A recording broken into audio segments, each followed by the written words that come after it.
Okay, so let us continue the discussion of our topic place of supply. Yesterday I discussed place of supply, section 10, subsection 1, clause A and clause B, where I showed you the provisions of the Act, IGST Act, regarding determination of place of supply when the supply is domestic supply of goods, only goods, not services, only goods. Section 10 and 11 of this IGST Act are dealing with place of supply in case of goods supply only. If you remember section 10 subsection 1 clause A, whenever there is a movement of goods involved, the place of supply is the place when the goods are finally delivered. In case of section 10 subsection 1 clause B, there are three parties involved. The ordering person, the person who is ordering the supply of goods, is different from the person who is the actual recipient. Then I determine the place of supply as per section 10 subsection 1 clause B. These two I have discussed in detail yesterday, and now let us wind up this section 10, where I will discuss the remaining points of section 10 subsection 1 also. So now I am starting with section 10 subsection 1 clause C. What is the place of supply when movement of goods is not required? So let me, before discussing my notepad, let me first show you the IGST Act, and then I will simplify these provisions with the help of the examples.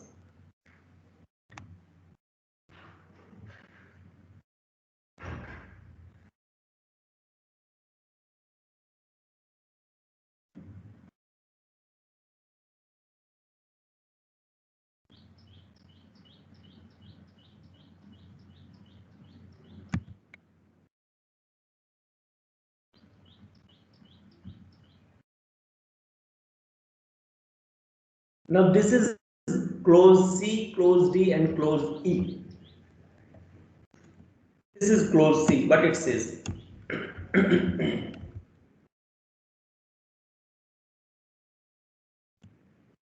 the supply does not involve movement of goods. Where movement of goods is not required, whether by the supplier or by the recipient. That means neither the supplier will move the goods, nor the recipient will move the goods. In those cases, how will you determine place of supply? So this is clause C. Then what is clause D? Where the goods are assembled or installed at site. So here the movement is, question of movement doesn't arise at all. When you have to assemble the goods, that means these are fresh goods. These were not in existence earlier before this installation. So there is no such question whether these goods are moved or will be moved or not. This is a different concept altogether. In case of supply of goods, when the goods are assembled or installed at site. And what is clause E? Where the goods are on board a conveyor while traveling, maybe by air transport, land transport, water transport. When you consume the goods, how do you determine the place of supply?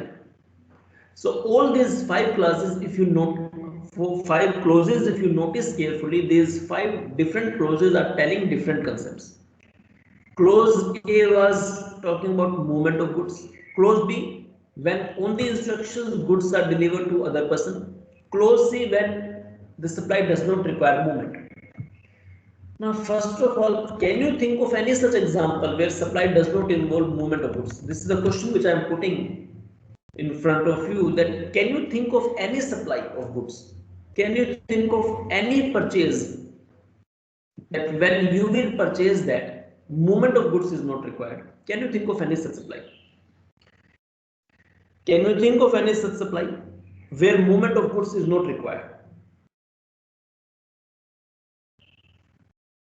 Anyone who can think of any supply where you can think yourself as the recipient, and can you think of yourself being purchasing any goods where movement of goods is not there? Can you think of any example? Try to think where the supply does not involve movement of goods.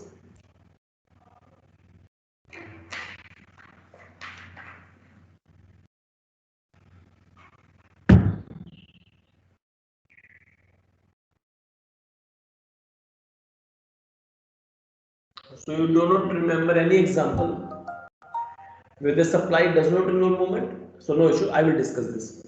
But in this case, what is the place of supply?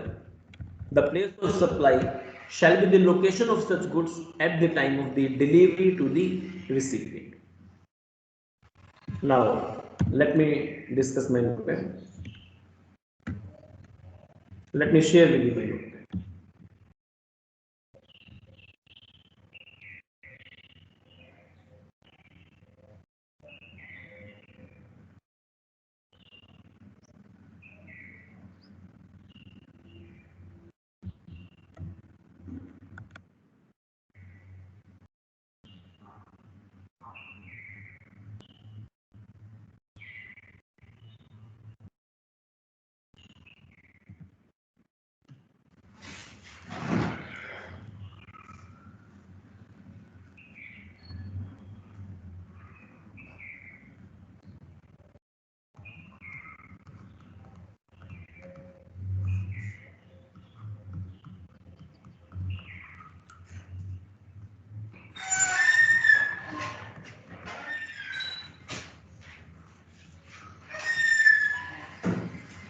So I was discussing with you section 10. Within section 10, I have already covered section 10, subsection 1, clause A and clause B. Already covered. And I hope you remember this point that 10 talks about domestic supply of goods only. Not international supply, it talks about domestic supply of goods. Now, what is my next point? Section 10, subsection 1, clause C. Now, in this case, which supply will be captured? The supply which does not require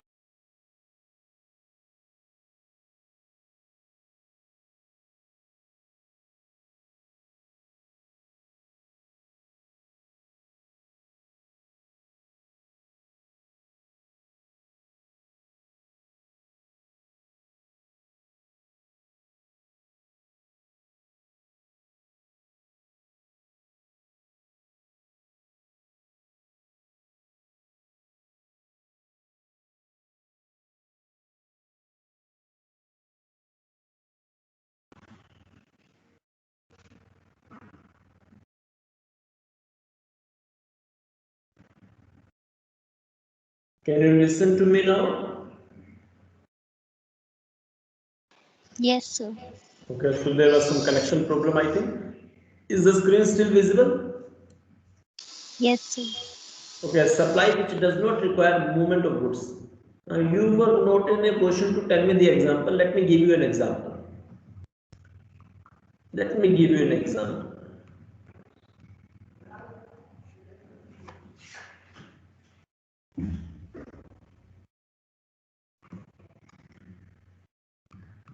Mr. X,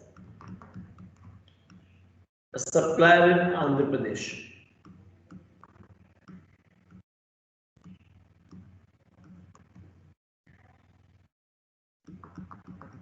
10 years ago, not today, 10 years ago, he has given a machine on lease.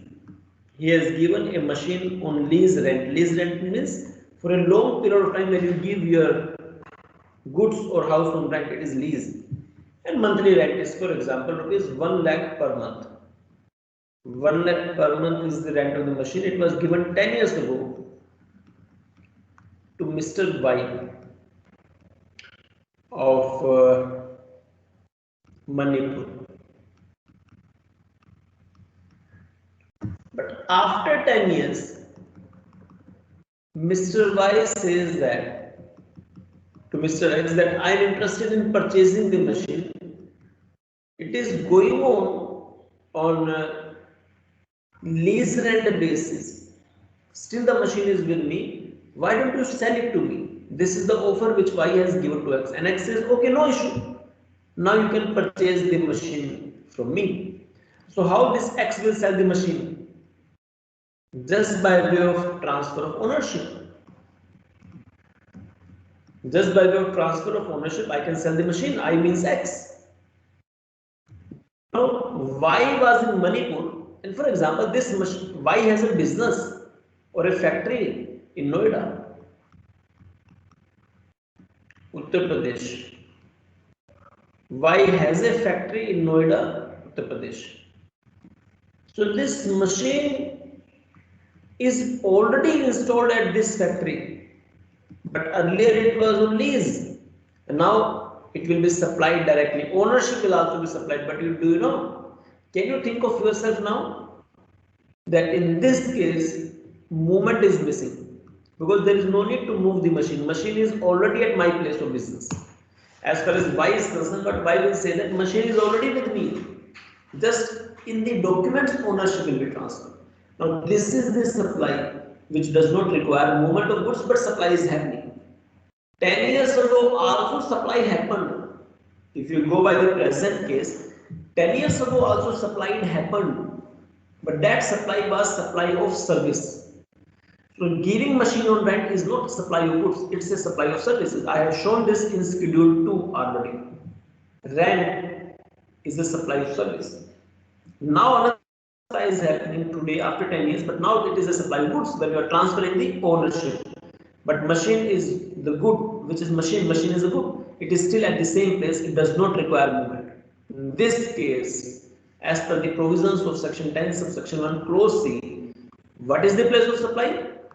The place of delivery of the goods to the recipient, and where the goods are delivered actually. Not UP, because it does not require movement in my case. This is the concept. This is 10(1)(c). In case the point is clear, you can raise your hand.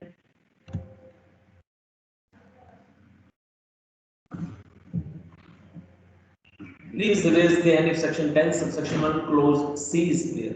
In this case, as you can see, movement of goods was not required, but supply took place. Next one, 10(1)(d).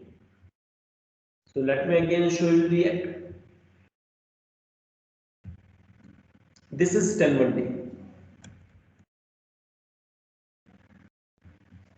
Where the goods are assembled or installed at site, the place of supply shall be the place of such installation or assembly. Now let me simplify this point. This is my fourth provision.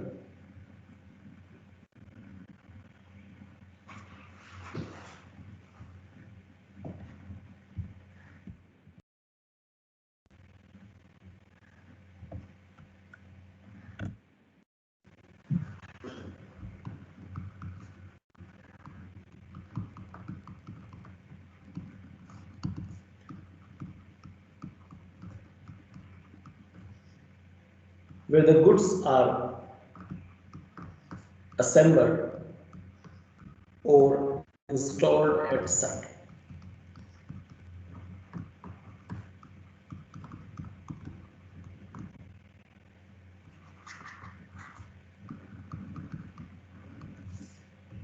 So what is the place of supply? Example. I gave you the example of tunnel boring machine of Delhi Metro. That was easiest example where goods are installed. That machine was installed at site. Now I can assume another example also. Mr. X in Rajasthan, and there is a person Mr. Y in Kerala. And this Kerala person has a factory in Noida. This person has a factory, not Noida, in Odisha, for example. Now, what Mr. Y as a recipient of goods says that I have a factory in Odisha, and he is giving or he is asking the supplier from Rajasthan that you please install a machine in my factory. Install a machine. Install a machine in my factory. This is what this Mr. Y is saying to Mr. X. Install a machine in factory. Now, how the machine will be installed? Spare parts will come. Okay, these are different spare parts, which when assembled, will take the shape of a machine. So you can say these are not finished product, these are like raw materials, spare parts, and now it is finished product, the machine. So machine was not in existence till it was assembled. Till this point, you cannot say that something was machine. There were simple spare parts. If you have a car, you can say that it is a car. It's a product. But when you break the car in different components, mirrors separate, tires separate, steering separate, seat belt separate, engine separate, axle separate, you cannot say that that is a car. Those are the spare parts. So machine has come into existence when it got installed. Now in this case, what is the place of supply? Where the goods are finally delivered. That means assembly site. It does not matter who the person was who has given the order and from where he has given the order. Where the goods have been finally delivered after assembly. Odisha. So in my example, Odisha becomes the place of supply.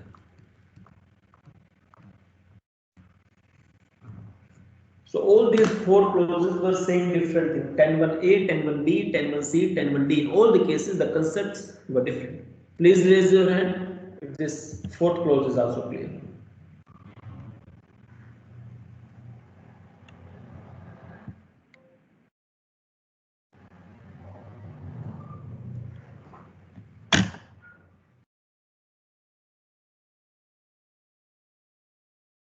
Okay, the last point now.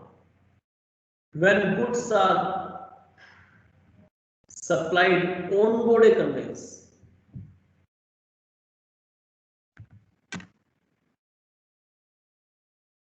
fifth point. When goods are supplied on board a conveyance, section 10, subsection 1, clause E.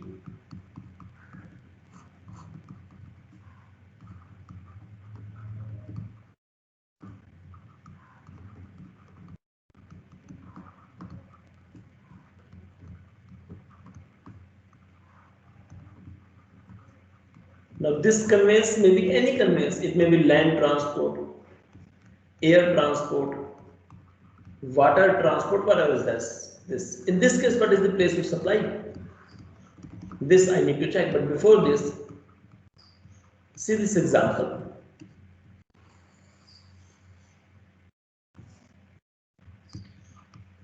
Delhi to Kolkata. And the train will pass from Delhi, Haryana, Uttar Pradesh, Bihar, and of course some area of West Bengal. A passenger who is traveling in this train, for example, when the train was in UP, at any station when the train was in UP, at that time he has consumed some chips and cold drinks in the train, cold drinks in the train.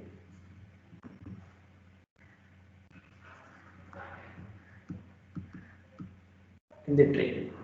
Now the question arises that will there be GST on these chips and cold drinks? Of course, yes. And most of the time in MRP the GST is included by default. So I should not be concerned to this point that the consumer will not pay GST separately. If the consumer has paid MRP, by default GST is included there. The question arises, what is the place of supply? Will UP government get the revenue? West Bengal government get the revenue? Bihar government get the revenue? Haryana government get the revenue? Delhi government get the revenue? How do I check this? So the rule says that whenever you are consuming the goods on board a conveyance, what you need to check is not where you are consuming the goods, because in train it is easy to identify the place. But when you are traveling through air, it is a little bit difficult for the passengers to identify above which state they are traveling. They are in air above which state? Of course, pilot can tell. Maybe the staff of airplane can tell, but not everyone. So what is the simplest thing to do? Why these acts are framed? To make sure that uniformity is applied by everyone. Because when there is a uniformity, then there is less discretion and less corruption in the system. So the rule is clear. It says simply check where the goods were loaded on the train. When train started from Delhi, if at that time these ships were loaded, then the place of supply becomes Delhi.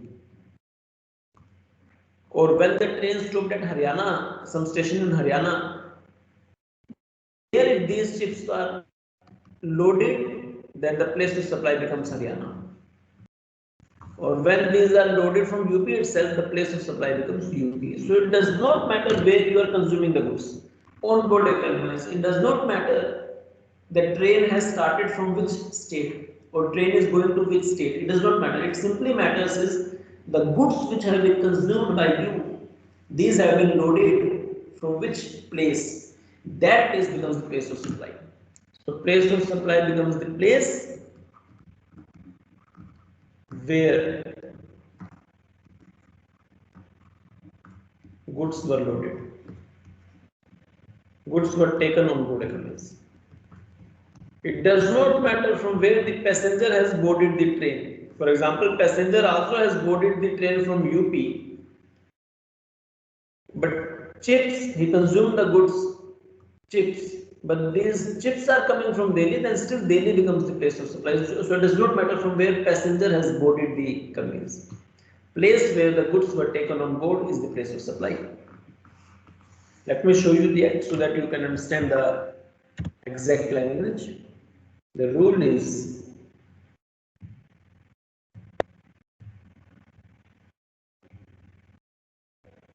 this is the point.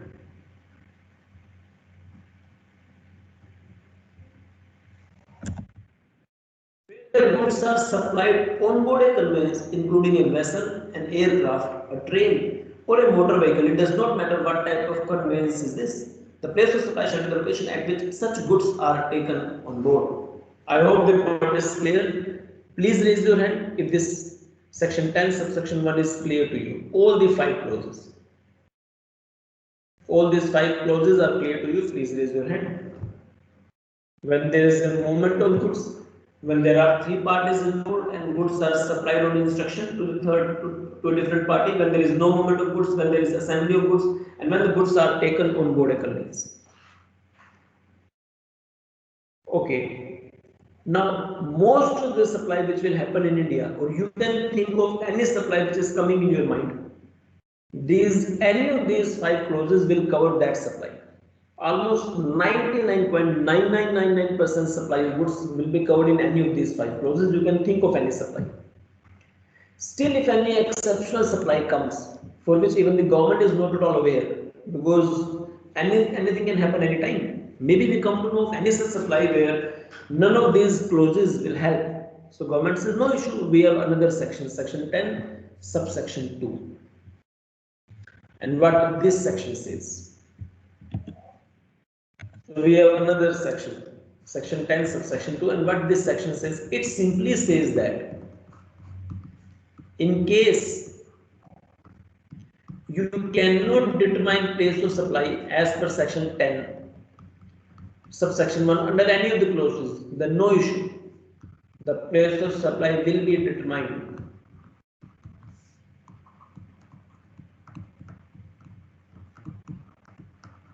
as per the prescribed rules, as per the prescribed rules which we will tell, and there are no such rules which are prescribed by, because there might not have been a situation, there might not have been a situation where the government couldn't compute the place of supply as per section 10 subsection 1 for any person. But still this provision has been kept in the act that in future, for example, if we come across any such supply where place of supply is not possible to be determined under section 10.1, we will tell the rules separately for the concerned supply. So this power government has kept. Now with this, I have completed my section 10 and my place of supply, if numerical comes, you can easily attempt it if you have covered these concepts in today. Section 10. Let me proceed to section 11 now.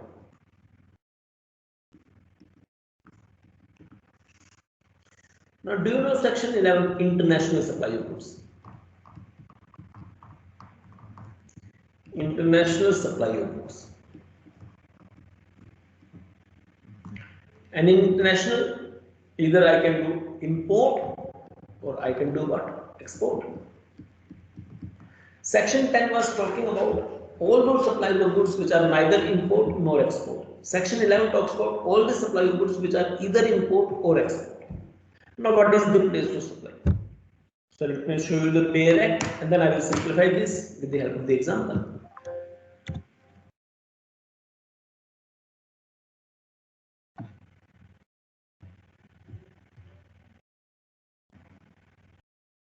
It's a very small section. That's it. This is what the section is.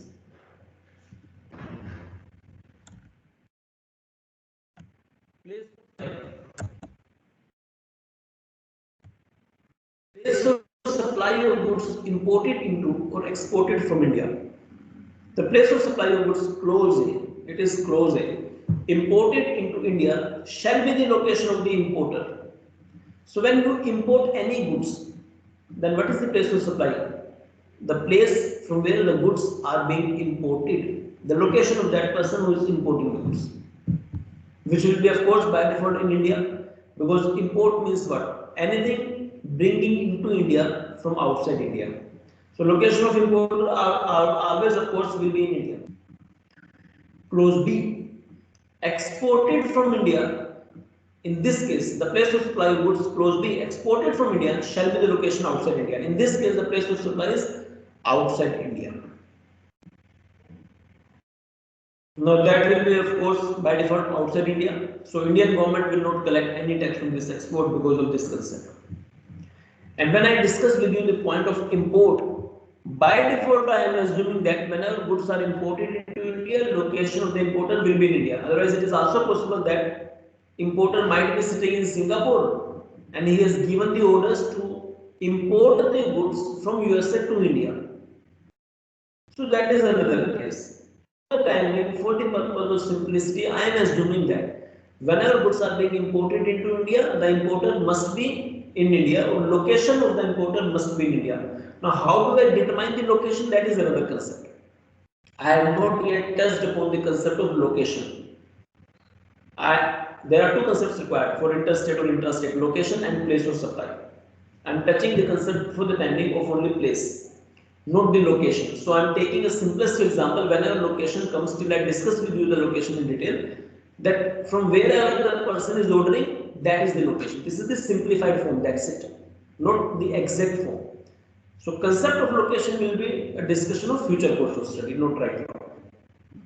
So one thing is sure that whenever the goods are imported, the place of supply is the location of importer. Whenever the goods are exported, the place of supply is the location outside India. Now let me assume this with the help of the example.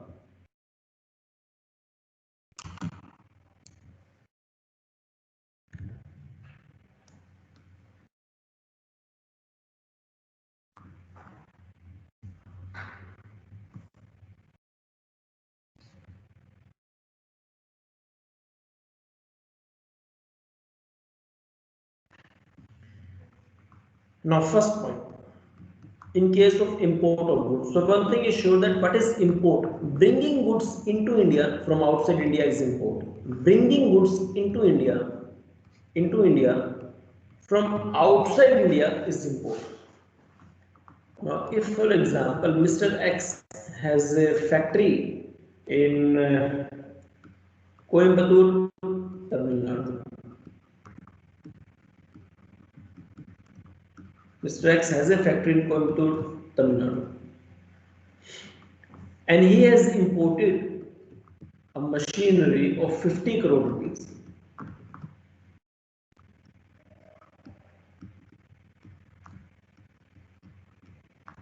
from Germany.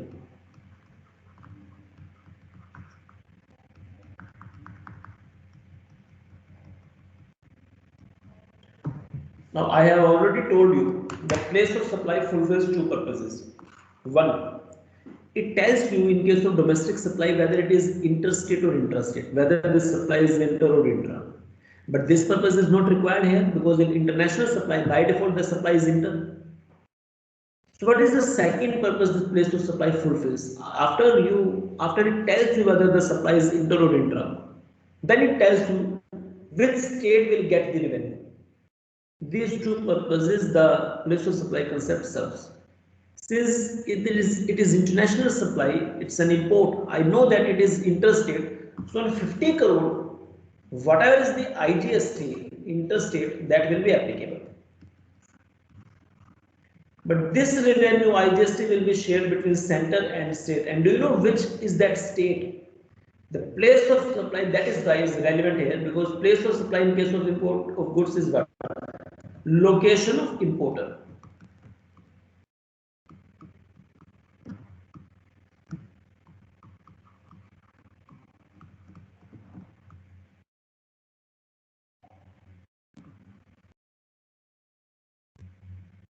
And what is the location of importer? What is the location? For the purpose of simplicity, like discussed with you the concept of location, you have to assume that the location is the same place where the person is, Tamil Nadu.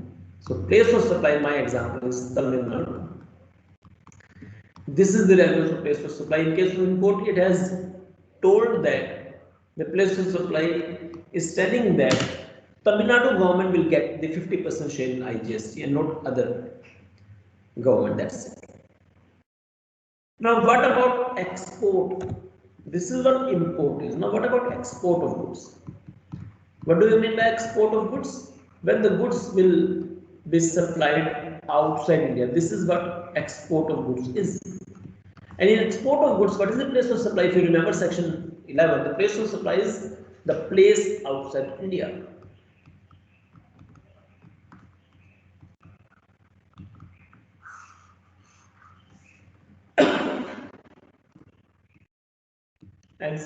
For example, from Kerala, Mr. X has a garden of flowers, and these flowers are being exported to Finland. These flowers are being exported to Finland. Now, one thing is sure that export is always what?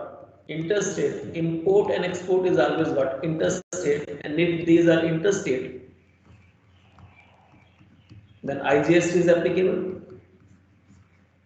Now, if this export value is rupees 3 crore, there will be applicable IGST. Whatever is that. Now, whatever is that IGST, what is the which state will get the revenue? So, place of supply concept will help, and place of supply says that in this example, place of supply is Finland.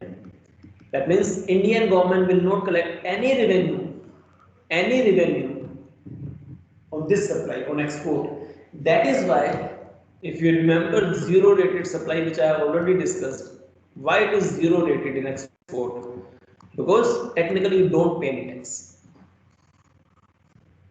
On your outward supplies, you don't pay any tax. Section 16 of the IGST already talks about zero supplies. You don't pay any tax. Why? To make our export or exported goods cheaper in the international market. This is what the purpose is. So, on export, why technically it is zero rated? Why export is zero rated? Because the place of supply is outside India, and that is why Indian government will not collect any tax. So, what is the jurisdiction? As far as India is concerned, there is no jurisdiction. And as far as Finland is concerned, it depends upon the laws of the Finland, not us, not our laws. That is why every export is zero rated supply, because effectively you are not supposed to pay tax. But if you are willing to pay the tax, then you can pay and claim the refund. That's it. Please raise your hand if the international supply of goods is also clear, because now I will start the place of supply for services.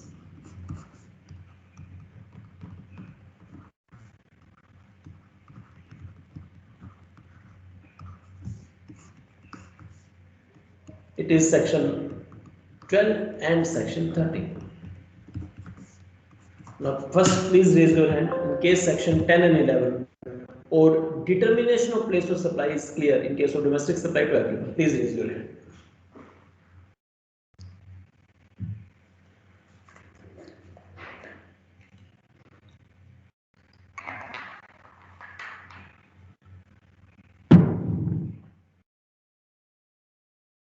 Okay, great. Now let me discuss section 12 now.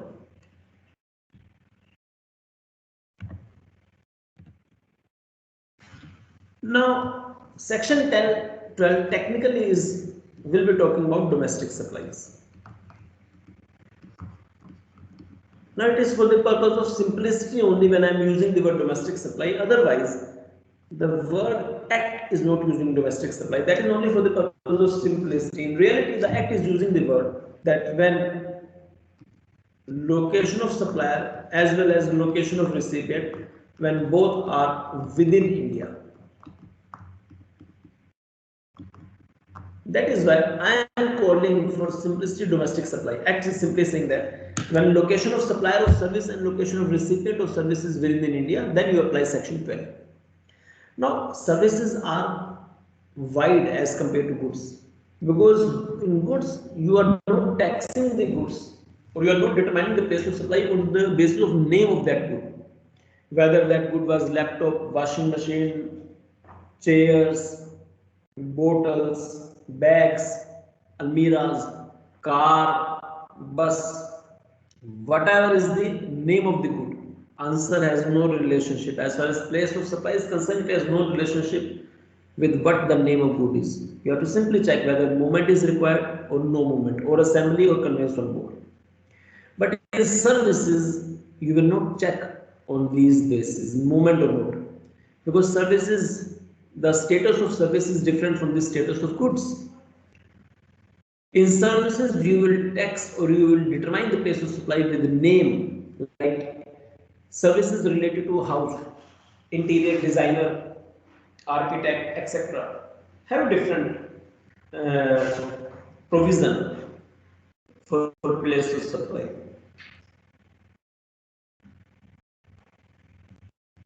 Beauty treatment, health services have different provision to determine place of supply.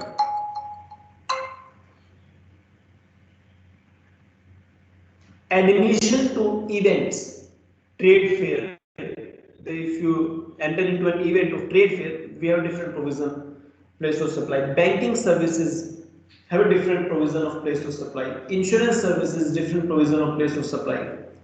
Entry to some parks, that admission ticket, different provision of place of supply. Traveling by rail, by air, so mode of transportation, not mode of transportation, transportation of passengers, different provision as far as place of supply is concerned. Transportation of goods, when you are supplying the goods, then you will check section 10 if within India. But if movement of goods is involved, so apart from goods, you will have service also, service of the transporter, service of the truck owner. So that is a service. Then you will check section 12. So you have a different rule when you are supplying the goods through transportation. So what I am telling to you shows that in services you have to check the name of this service. But there may be thousands and lakhs of services, and that is why it's not possible to name each and every service. So only special services are separately given. Other than these special, all are taxed as per the common provisions. So let me first share with you section 12 so that you can understand what I am saying.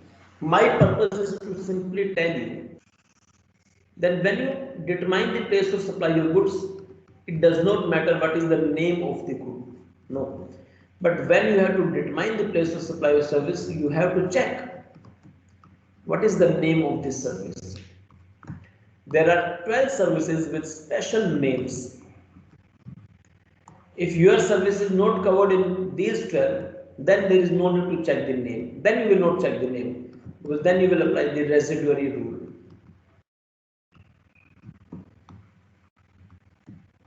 So these 12 services are defined in section 12, subsection 3 to section 12, subsection 14.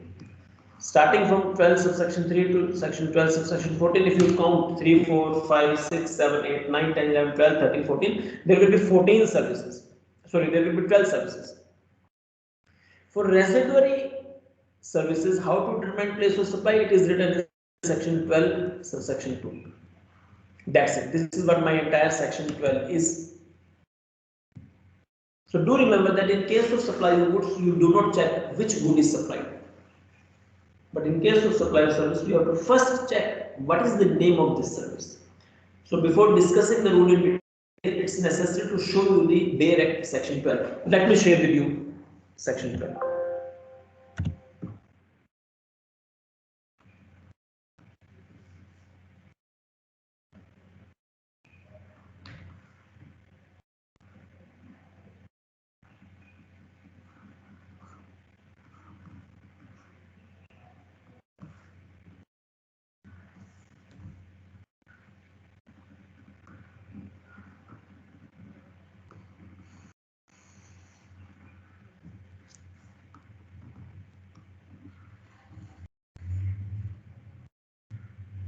Now this is the place of supply of service, and now I have told you that they are not using, act is not using the word domestic supply, we are using the word location of supply and place of supply. Place of supply of services where location of supply and place recipient is in India.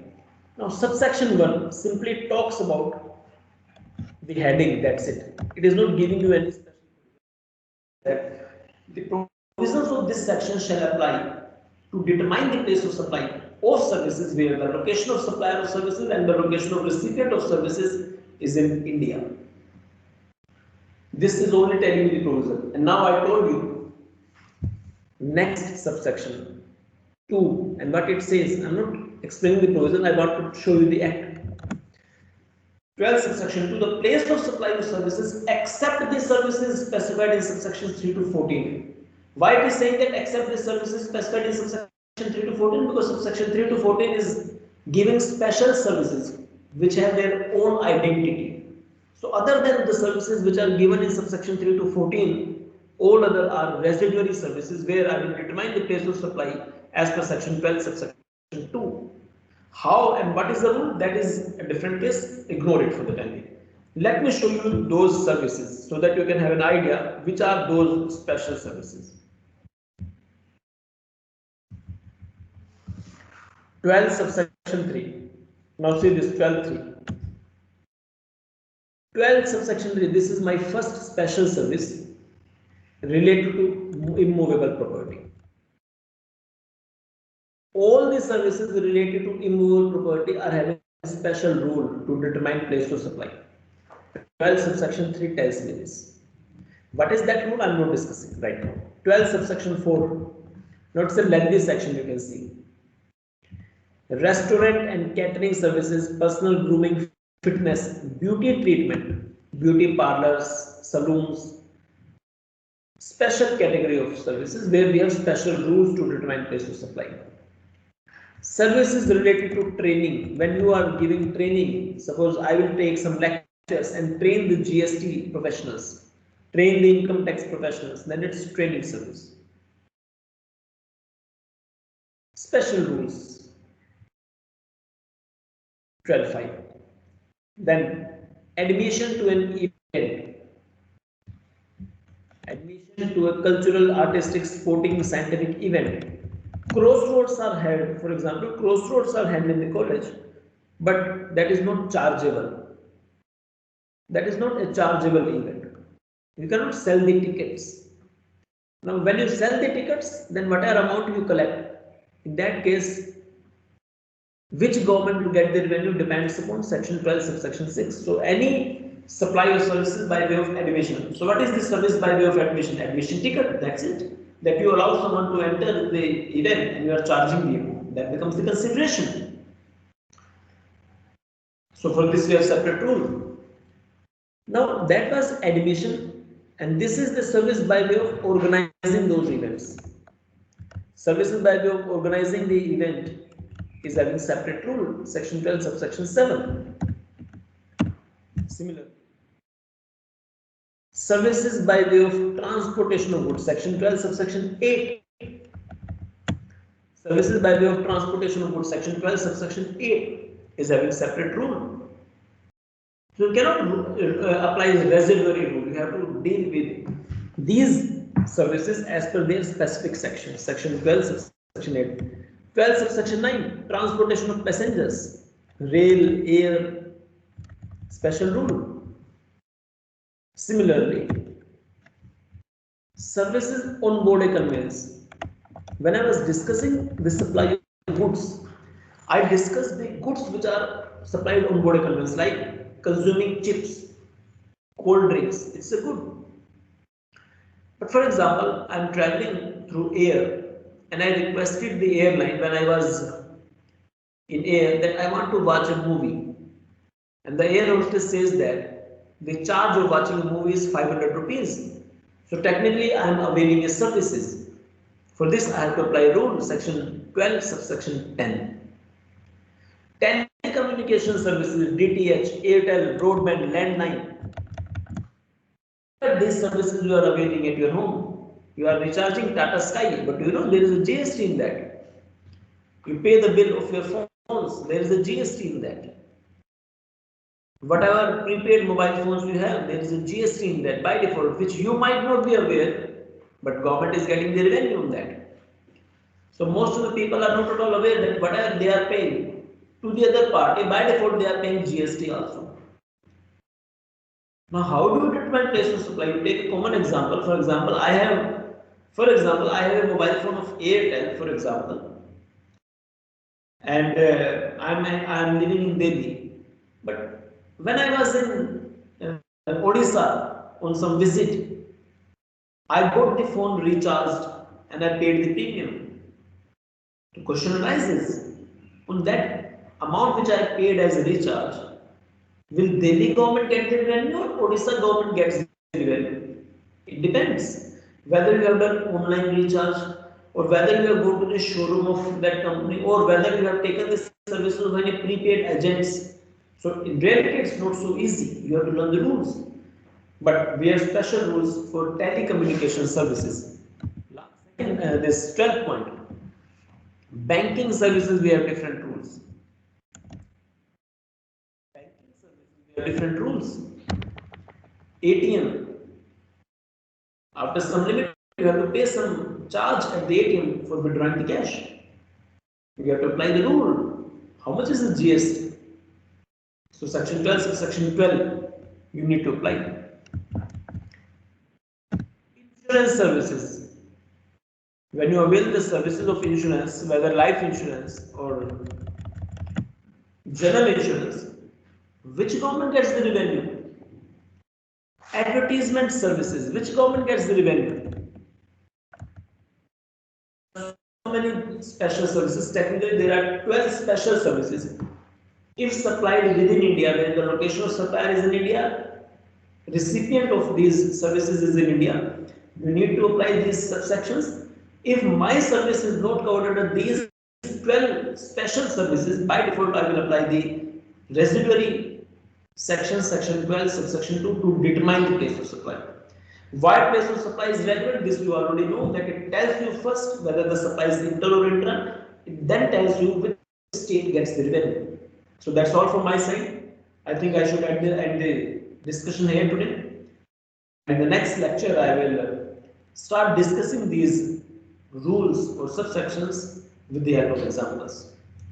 So that's all, and goodbye for now.